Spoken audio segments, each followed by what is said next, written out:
बिस्मिल्लाहिर्रहमानिर्रहीम। अस्सलाम वालेकुम। कुकिंग विद मोहनी के साथ मैं हूँ मोहनी अरशद। अल्लाह ताला आप सबका हामी और नासिर हो। आज मैं आपको कड़ी पकोड़े की बहुत ही आसान और टेस्टी रेसिपी बताऊंगी, मुकम्मल टिप्स और ट्रिक्स के साथ, ताकि जो नए सीखने वाली बच्चियाँ हैं वो भी आराम से बना सकें। चलें इस मज़ेदार चटपटी सी रेसिपी को स्टार्ट करते हैं। बिस्मिल्लाहिर्रहमानिर्रहीम। सबसे पहले मैंने 3 पाव यानी कि 750 ग्राम दही ली। उसको अच्छे तरीके से 3 से 4 मिनट के लिए बीट किया। अगर आप चाहें तो ये तमाम प्रोसीजर ग्राइंडर की जग में भी कर सकते हैं, लेकिन मैं आप लोगों की आसानी के लिए स्टेप को ऐसे ही फॉलो कर रही हूँ। दही को अच्छे तरीके से बीट करने के बाद मैंने इसमें 2 कप बेसन शामिल किया और अच्छे तरीके से दही में मिक्स कर लिया। साथ ही मैं इसमें तकरीबन 2 से 3 गिलास पानी भी शामिल करूँगी, ताकि कोई लफ्ज़ या गुठली ना रहे और तमाम बेसन अच्छे तरीके से दही में मिक्स हो जाए। ये देखिए जी, बेसन और दही यकजा हो चुके हैं। अब हम इसको साइड पे रखेंगे।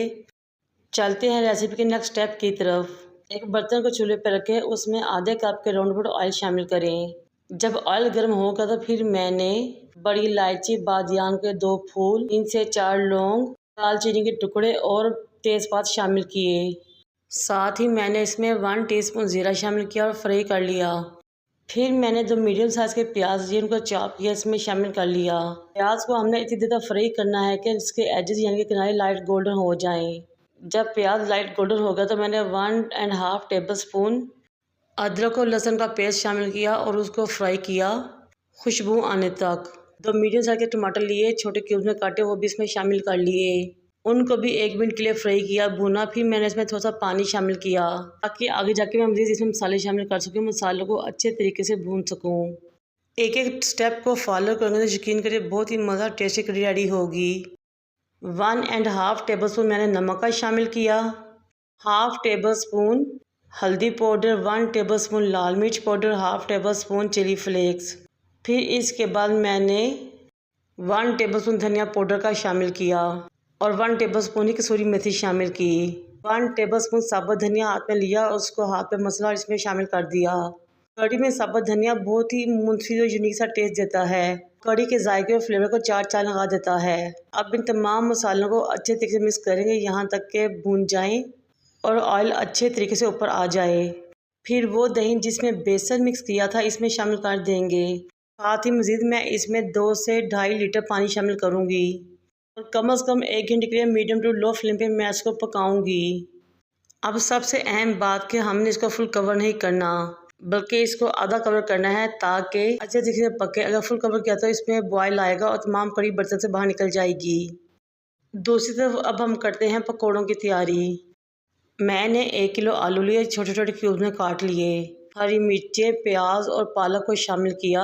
1.5 कप यानी कि 1.5 कप बेसन शामिल किया और फिर मैंने इसमें 1.5 टेबलस्पून नमक का शामिल किया, 1 टेबलस्पून लाल मिर्च पाउडर, 1.5 टेबलस्पून धनिया powder, half tablespoon chilli flakes और हाफ टेबलस्पून ही काली मिर्च पाउडर का शामिल किया। तमाम मसालों को पहले अच्छे तरीके से मिक्स करेंगे ताकि बेसन, मसाले और तमाम सब्जियां अच्छे तरीके से वेल कंबाइन हो जाएं। फिर पानी लगाते हुए पकौड़ों का बहुत ही ज़बरदस्त सा यमी सा बैटर रेडी कर लेंगे। ये देखिए माशाल्लाह बहुत ही मज़ेदार सा बैटर रेडी हो चुका है, देखते ही मुंह में पानी आ रहा है। दूसरी तरफ कढ़ाई में ऑयल भी गर्म हो चुका था। मैंने चम्मच की मदद से राउंड शेप में पकोड़े बनाते हुए कढ़ाई के अंदर डाले। आपने अपनी मर्ज़ी से जिस तरह चाहें, जो सी शेप चाहे पकोड़े बना सकते हैं। फ्लेम नीचे मीडियम टू लो रहेगी। पहले 4 से 5 मिनट तो आपने पकोड़ों को नहीं हिलाना। जैसे ही वो पक जाएंगे फिर आपने इनकी साइड चेंज करनी है। इस तरह मुसलसल हिलाते हुए 7 से 8 मिनट में मज़ेदार से पकोड़े रेडी हो जाएंगे। फिर पकोड़ों को निकालें और साइड पे रख दें।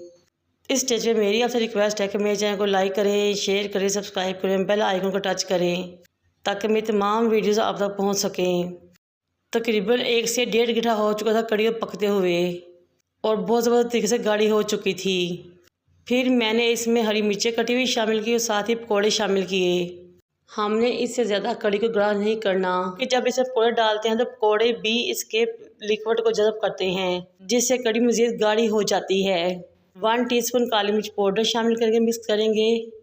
फिर ढेर सारा ब्रेक और धनिया डालेंगे और मिक्स करेंगे और 2 से 3 मिनट के लिए दम पे लगा देंगे। कड़ी को थोड़ी देर के लिए दम दे ताकि पकौड़े ज़्यादा नरम ना हो। जितनी देर में हमारी कड़ी दम पे लग जाए उतनी देर में हम मज़ेदार तड़का रेडी कर लेते हैं। एक फ्राई पैन को चूल्हे पर रखें, उसमें 1/3 कप यानी कि पौना कप ऑयल का शामिल करें। 2 टीस्पून जीरा और 15 से 20 लाल गोल बेर मिर्च शामिल करें और 1 टीस्पून भर के कश्मीरी लाल मिर्च पाउडर का शामिल करें। इस मिर्च का कलर होता है तेज़ नहीं होती। चंद सेकंड पकाने के बाद कढ़ी में डाल दें। ये लीजिए जब हमारा बिल्कुल बुझार जैसा बेहतरीन सा तड़का रेडी हो चुका है और कढ़ी भी रेडी हो चुकी है, तो हल्के हाथ से तड़के को कढ़ी में मिक्स करेंगे। ये लीजिए जनाब हमारी कढ़ी खाने के लिए बिल्कुल रेडी हो चुकी है। अब आपने मुझे कमेंट बॉक्स में बताना है कि आप कढ़ी ज़्यादा शौक से रोटी के साथ खाते हैं चावलों के साथ। हमारे घर में तो उबले हुए चावलों के साथ बहुत शौक से खाई जाती है। इस मज़ेदार सी रेसिपी बनाएं, इंजॉय करें और मुझे अपने फीडबैक से आगाह करें। मुझे और मेरे वालिदैन को दुआ में याद रखें। अल्लाह हाफिज़।